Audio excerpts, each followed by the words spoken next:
The showdown is not meant to cause offense or harm. The viewer acknowledges any reliance on the accuracy or completeness of said content should be done at their own discretion. The host apologizes in advance for any affront as a result of personal attacks. You know, Harold and I, back 11 years ago, the whole show is the showdown.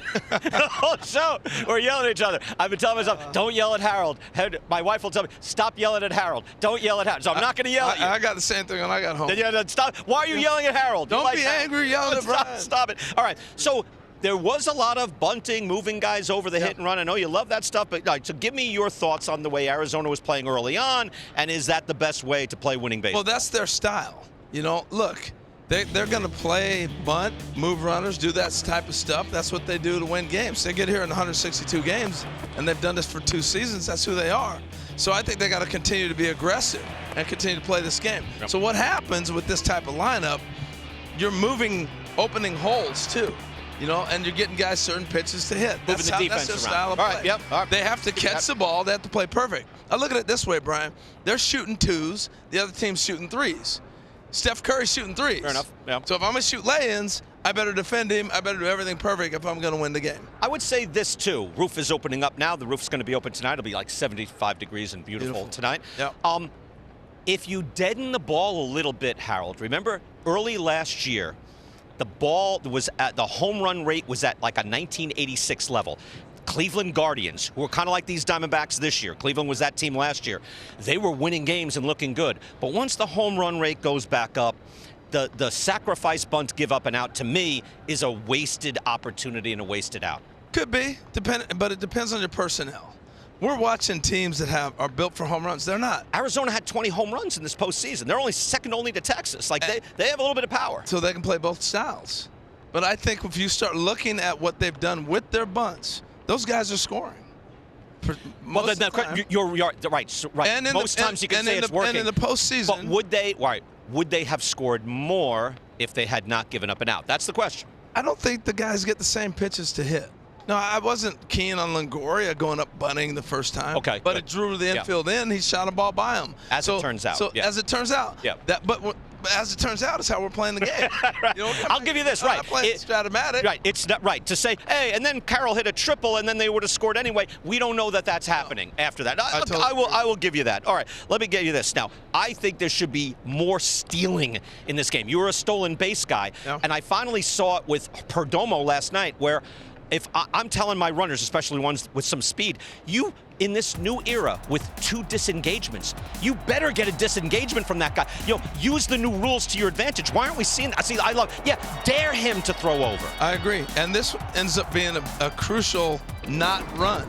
He doesn't steal in this situation. That's when they get the great double play ball from Seager. Excellent point. So you got to continue to play your game and continue to put the pressure on them. 86% now. Regular season, 80%. Realistically, I know we always say, how many stolen bases would you have had back in the old days of it? But can you imagine playing in the 2 disengagement rule if that was back in the 80s? No, I can't. I was talking to some people earlier. Wild. And not even me as much as I had a big year and I stole some bases. But we had 40 guys that were stealing bases. Right. You know what I mean? Oh, yeah. So what was your high in stolen bases? 60. 60. He said 60, man. But imagine Ricky Henderson stealing 100 and some. Yeah. We used to throw 3 times at second base for Ricky. Right. Imagine at first. I thought when they started the 2 disengagement rule, and I was talking to Raul Ibanez and people in the league, and I'm like, are you concerned that this will be it'll be a mess? I don't think they've figured it out yet. Look. No, it's not a mess, though. Like, teams have not taken advantage of it. Teams haven't figured it out. I think they'll figure out even more. So if I get a left-handed pitcher, I'm getting the biggest lead in the world. Yeah. And I'm already, no matter he moves, whatever move he makes, I'm going back to first. I'm making him throw it to first. He throws over there twice. Now I get all the way up, and I go, what are you going to do? Yeah. You're not going to stop me. Either way, you throw the ball. Right. Perdomo was doing it last night. Glimpse of it, and I think we'll see more. I agree with you. Right. We just saw it just at the tip of it. All right. Last night, some rough calls at the plate, Harold. And look, I hate to nitpick. I used to be very big on the automatic strike zone. I still like it. I don't have to have it. You can miss some now and then. 9th inning, some missed calls there. And then, of course, the call late that would have sent Moreno as a leadoff batter to first base. That should have been a walk. It wasn't. It was a strike, and he ended up making an out. Where are you on that? Well, I like this view right there because that shows it was off the plate. So I get it. But the first one, you're going to miss some balls. But that angle, I don't like the box. I'll just be honest with you. I hate the box because whatever stadium you're sitting in, it's different. So I like the shot where the plate's not moving, and we saw the second ball. Yeah, it was off the plate. So he's going to miss some. But I don't think I'm hearing a lot today about, he was making it makeup calls.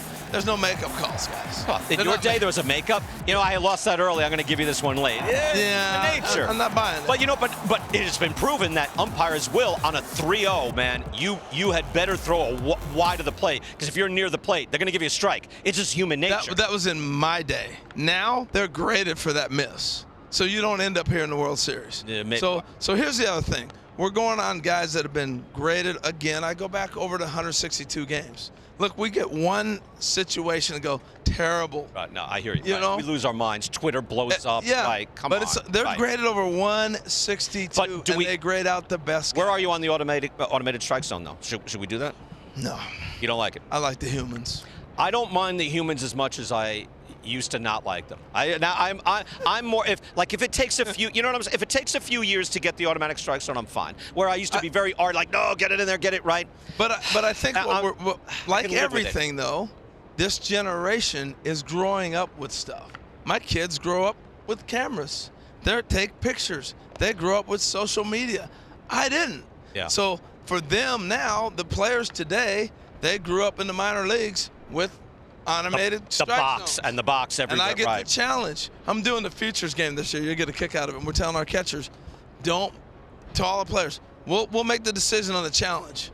So high strike, guy's hitting, and he goes, check it. I'm like, no.